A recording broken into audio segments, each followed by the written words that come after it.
So Saul's reaction, though, we see Jonathan's reaction to being rejected was, God, you've made a good choice. And I want to serve this king.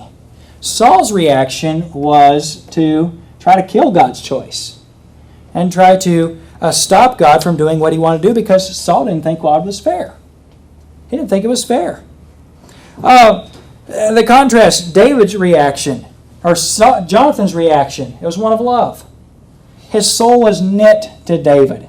Not only did they just get along and become best friends, they loved each other. Jonathan loved David. David didn't just love Jonathan. Jonathan loved David. He was knit to him. He had a reaction of love. He had a reaction of loyalty. Look, if you will, to chapter 20, and we'll look at verse 22. This is, you know the story about how that Jonathan, David had said, Saul's going to kill me. And Jonathan didn't really believe it, because he said, well, we've reconciled things between you and Dad, and this is all taken care of, David. You don't need to be bringing this up again. Just let it rest. David said, no, he's really trying to kill me. And Jonathan said, well, let's do a test of this. And Jonathan's reaction, again, is one of loyalty. He tells, they set up this scenario where David's going to be in hiding. He's not going to go to the feast. And if Saul got angry about Jonathan giving permission for David to go down to this feast, then Jonathan would know that Saul wanted to kill him. That would be the reason he'd want him there, so that he could kill him. But if Saul reacted favorably and said, oh, it's fine, he needs to go make sacrifices with his father's house, and he has permission to do so, and so he can miss this time when he's supposed to be here, then it's all right. But so the scenario was, David, you be in hiding. I'm going to bring out a young man, and I'm going to shoot arrows. And if I say the arrows be beyond thee, run, then the message isn't to the lad, the message is to you. But if I say, hey, they're not that far, then you can come, you're safe.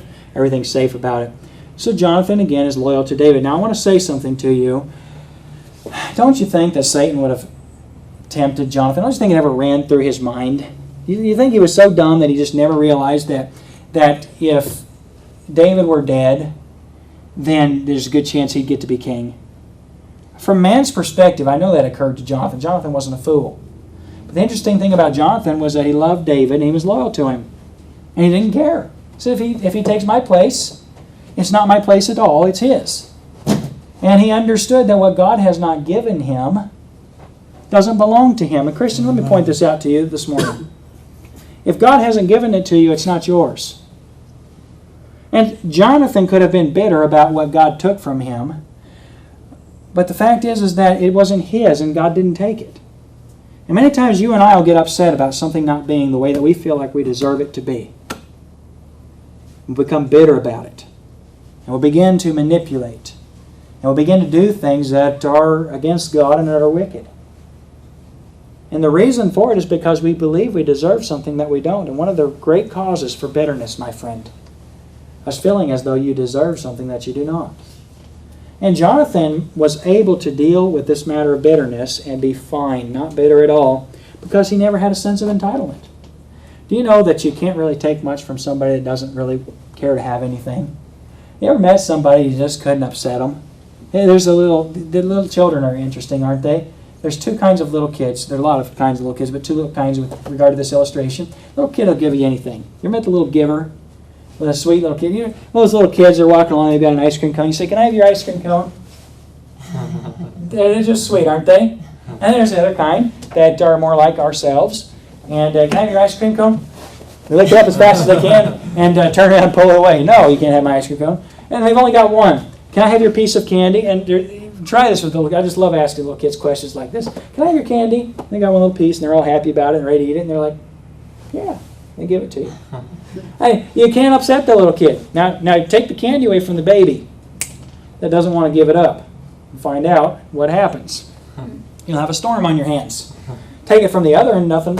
You just won't be able to upset them. You find out that kind of person really can't be upset about something. And the reason is because they just don't feel like, well, I'm glad to have the candy, but I don't need it. And maybe it's not even mine anyway. And they don't have a sense of entitlement. I deserve this. This is mine, mine, mine, mine. And Jonathan was a great contrast between his father. His father began by saying, I don't deserve this, but then all of a sudden he changed in his attitude. And he began to feel as though something was his and he should have it. Did I say Jonathan? I meant to say Saul. I don't know if I did or not. Well, anyway, Saul's attitude changed. And because he's got this sense of entitlement, it's causing him to be bitter, it's causing him to be unreasonable, it's causing him to be jealous, it's causing him to not only fight against the Lord's anointed, but to fight against God himself.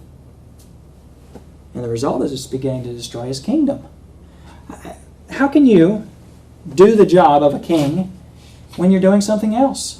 You know, I found out in ministry, when I'm doing something that's not my job, it'll take all my time, all my effort, all my resources, leave me utterly exhausted, and it won't accomplish the work of the ministry. And that's just a fact. And the same is true with your job or whatever you do. When you're doing something that's not your job, what you find out is you may get something accomplished, but it's not what you're trying to, what your goal is anyway. You can't get your work done. And we've got to be careful as Christians, don't we, to be single-minded and to keep on track and understand, hey, if this isn't furthering the purpose of my life that God's called me to, then this is a distraction from my job. I can't do this. It can't be a part of my life. And we have to sometimes remove and extract things. Saul began this job, if you'll put it that way, of assassinating David, and it sidetracked him from delivering Israel. And now Israel's beginning to move from being out of bondage to losing military battles. And the reason for it is because Saul, instead of fighting the Philistines, is fighting David. Instead of fighting the enemies of God, he's fighting God himself. And so God's enemies are fighting him, and he's fighting God. Friend, when you have a sense of entitlement, when you believe that something belongs to you that does not, you'll become bitter about it.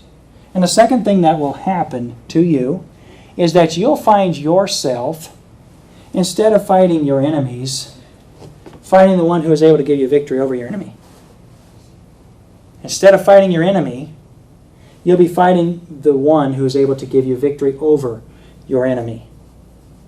And if you begin to try to hold on to something that God has not given you, and you're not willing to be content and to surrender it to the Lord and say, God, this is your plan, this is your best in my life, and it didn't belong, I don't deserve anything, nothing belonged to me anyway, you'll find that instead of fighting those individuals that really are your enemy, you'll find that instead of going out and being a good soldier for Jesus Christ and fighting the good fight of faith, then instead you'll be fighting those that are a part of your faith. And you'll be fighting those who are your co-laborers and co-workers. I want to tell you something. When Christians, when believers of like faith fight each other, there's no other reason than this. It's a sense of entitlement, believing that God, that something should be ours, that God's given to someone else. And what ultimately happens is that we find ourselves, instead of being empowered by God to fight our actual enemy, we fight our friends. And it's a Saul situation. David situation. Here Saul is, and he's got a job to do. Instead of doing his job as king, he's doing another job. And it actually is a conflict with what his job really is. Hey, don't fight God's people. You may be able to have some things that you could say about God's people.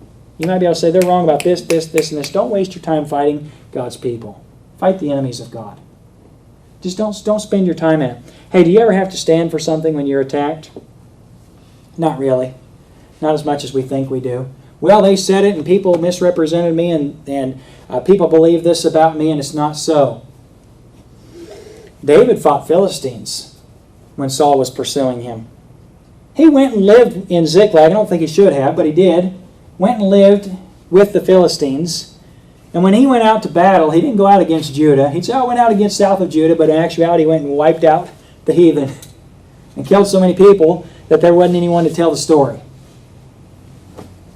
And I promise you what would have happened if he'd continued to go with the king of the Philistines to battle the day when Jonathan and Saul, or then the war in which Jonathan and Saul's sons and Saul himself were slain. What would have happened is that David would have turned on the Philistines. A lot of people say, what would David have done? Here he is with the Philistines, and he shouldn't have been. He'd have fought the Philistines. That's what he always did. You can just tell from what he always did what he would have done. He would have fought the Philistines. He would not have fought God's people. And there's a contrast, of course, between David and Saul we're not trying to make this morning, but I want to point out to you this morning, friend, when you have a sense of entitlement, you'll become bitter. When you become bitter, you'll begin to fight God instead of God's enemies.